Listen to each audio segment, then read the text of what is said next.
আউযুবিল্লাহি মিনাশ শাইতানির রাজিম। বিসমিল্লাহির রহমানির রহিম। আজকে আমরা কথা বলব হচ্ছে মানবিক করিডোরটা নিয়ে। আসলে সম্প্রতি আ বাংলাদেশের যে পররাষ্ট্র সচিব জনাব তৌহিদুর রহমান, ইনি হচ্ছে ঘোষণা করেছিলেন যে আ আমরা মায়ানমারের যে আরাকান আর্মি রয়েছে, তাদের জন্য আ একটা মানবিক করিডোর দিতে চাচ্ছি। এটা হচ্ছে একটা সরকারের হচ্ছে নীতিগত সিদ্ধান্ত। এই যে এই কথাটা বলার পরে হচ্ছে সকল রাজনৈতিক ব্যক্তিত্ব, তারপর হচ্ছে সকল সমাজ সচেতন লোক, দেশপ্রেমিক লোক, তারা কিন্তু সবাই হচ্ছে এটার প্রতিক্রিয়া দেখিয়েছেন এবং হচ্ছে অনেকে অনেকভাবে হচ্ছে এটা নিয়ে হচ্ছে কথা বলছেন। আমি আমার অ্যাঙ্গেল থেকে আমি কথা বলছি। আসলেও এটা শুরু হয়েছে গত রমজান মাসে, যে জাতিসংঘের যে মহাসচিব অ্যান্টনিও গুতেরেস বাংলাদেশে আসেন। বেসিক্যালি হচ্ছে ১৩ই মার্চ, এবং হচ্ছে তিনি এসে ৪ দিনের মতো ছিলেন এবং হচ্ছে তিনি যে রোহিঙ্গাদের সাথে হচ্ছে ইফতার মাহফিল করেছেন এবং বলেছিলেন যে আমরা আগামী বছর হচ্ছে যাতে এই রোহিঙ্গাদের সাথে মিয়ানমারে যাতে আমরা আ আ আমি বেসিক্যালি যে অ্যান্টনিও গুতেরেস, তিনি যাতে হচ্ছে আগামী বছর যে রোহিঙ্গাদের সাথে মিয়ানমারে বসে ইফতার করতে পারে, এরকম তিনি হচ্ছে যে কথা বলে গিয়েছেন। তিনি এটাও বলেছেন হচ্ছে তিনি একটা মানবিক বাংলাদেশকে একটা মানবিক করিডোর দেয়ার কথা বলেছেন। আসলেও তিনি মানবিক করিডোর বিষয়টার সম্পর্কে তিনি বলেননি। তিনি বলেছেন হচ্ছে মানবিক প্যাসেজ। এইখানে পেসেজ তিনি এই শব্দটা ব্যবহার করেছেন। পেসেজ আসলেও একটা পথকে বোঝায়। আসলে এটা দিলে আমাদের কি হবে, না দিলে আসলে আমাদের কি হবে? আমাদের ইতিহাস বলে যে ইতিহাস বলে যে যদি এই মানবিক করিডোরটা যদি দেওয়া হয়, তাহলে আসলেও এটা দেশের সার্বভৌমত্বের উপরে একটি হুমকি হয়ে দাঁড়াবে। কেমন? এর আগে হচ্ছে যে সিরিয়ায় হচ্ছে তারা যে সিরিয়ার লোকজনদেরকে মানবিক করিডোর দিয়েছিল।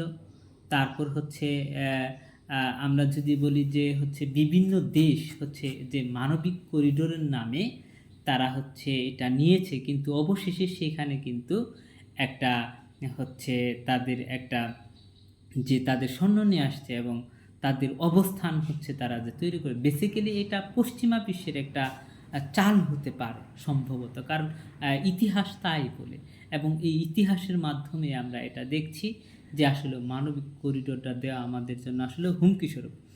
এছাড়াও আমরা যদি বলতে পারি যে আমরা জানি যে হচ্ছে আমেরিকার একটি পারপোজ হচ্ছে যে ইন্দো প্যাসিফিক, অর্থাৎ ২০০৬ সালে আলফ্রেড মাহান তিনি একটা তত্ত্ব দিয়েছিলেন, যে তত্ত্বটা এরকম যে একবিংশ শতাব্দীতে যার হাতে সমুদ্রের পাওয়ার থাকবে তারাই হচ্ছে বিশ্বটাকে কি করবে, তারাই বিশ্বটাকে পরিচালনা করবে, মানে হচ্ছে তারাই পরাশক্তি হিসেবে বা সুপ্রিম পাওয়ার হিসেবে পৃথিবীতে অবস্থান করবে। সেই হিসেবে হচ্ছে আমেরিকা কিন্তু ইন্দো প্যাসিফিক রিজন, এদের এই রিজনে হচ্ছে তাদের শক্তি কিন্তু হচ্ছে বাড়াতে চাচ্ছে এবং বাড়াচ্ছে ২০০৬ সাল থেকে, এই তত্ত্ব বের হওয়ার পর থেকে। এবং এটার যে বিরুদ্ধে এই এশিয়া মহাদেশে কিন্তু বাংলাদেশ ইন্দো প্যাসিফিকের একটা মেন সেন্ট্রালের মধ্যে অবস্থিত। এই যে আমরা দেখেছি যে আওয়ামী লীগ সরকার থাকাকালেও হচ্ছে কিন্তু যে শেখ হাসিনা নিজেই বলেছিলেন যে কিন্তু হচ্ছে যে আমেরিকা আমাদের কাছ থেকে হচ্ছে কক্সবাজারে হচ্ছে কিছু নির্দিষ্ট পরিমাণ জায়গা চাচ্ছে। হ্যাঁ, এরকম কথা কিন্তু আমরা শুনেছিলাম। ঠিক এটার বিপরীতে হচ্ছে কাজ করছে কারা? চীন। চীন হচ্ছে এই ইন্দো প্যাসিফিক অঞ্চলে তাদেরও কিন্তু অবস্থান হচ্ছে অনেক স্ট্রং করছে। হ্যাঁ? চীন।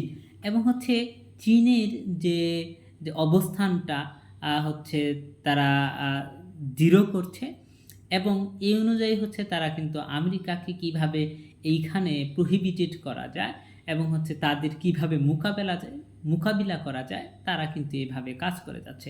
এবং হচ্ছে চীনের আরেকটা প্রজেক্ট আছে, road and belt and road initiative, যেটাকে বলা হয় BRI প্রজেক্ট। এবং এটাকে তারা হচ্ছে যে বিভিন্ন এশিয়া মহাদেশ, ইউরোপ মহাদেশ, আফ্রিকা মহাদেশ এবং হচ্ছে বিভিন্ন মহাদেশে তারা ব্যবসা বাণিজ্য করার জন্য তারা হচ্ছে একটা রুট নির্মাণ করতে চাচ্ছে এবং এটা ভেরি, ভেরি ইম্পোর্টেন্ট ফর চীন।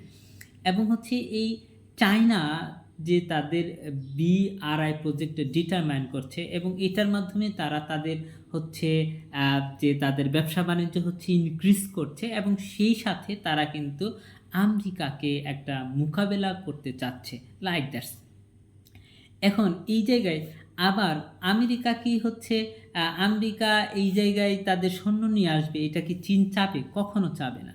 এবং হচ্ছে কেন চাবে না? কারণ হচ্ছে এই আমেরিকা এই হচ্ছে চায়না হচ্ছে এই রোহিঙ্গা সম্প্রদায় যে রয়েছে তাদের হচ্ছে যে সরানোর পক্ষে তারা কাজ করে। কেন? কারণ হচ্ছে ওই যে আরাকান যে আর্মি রয়েছে তাদের মাধ্যমে যে মায়ানমারের যে চীন প্রদেশ রয়েছে মানে যেখানে রোহিঙ্গারা থাকে সেইখান দিয়ে হচ্ছে মায়ানমার থেকে চায়না একটা হচ্ছে পাইপলাইন দিয়েছে এবং হচ্ছে এই পাইপলাইনের মাধ্যমে হচ্ছে তাদের ব্যবসা বাণিজ্য তারা কিন্তু ডেভেলপ করবে চীন ভবিষ্যতে যদি তাদের সাথে ভারত হচ্ছে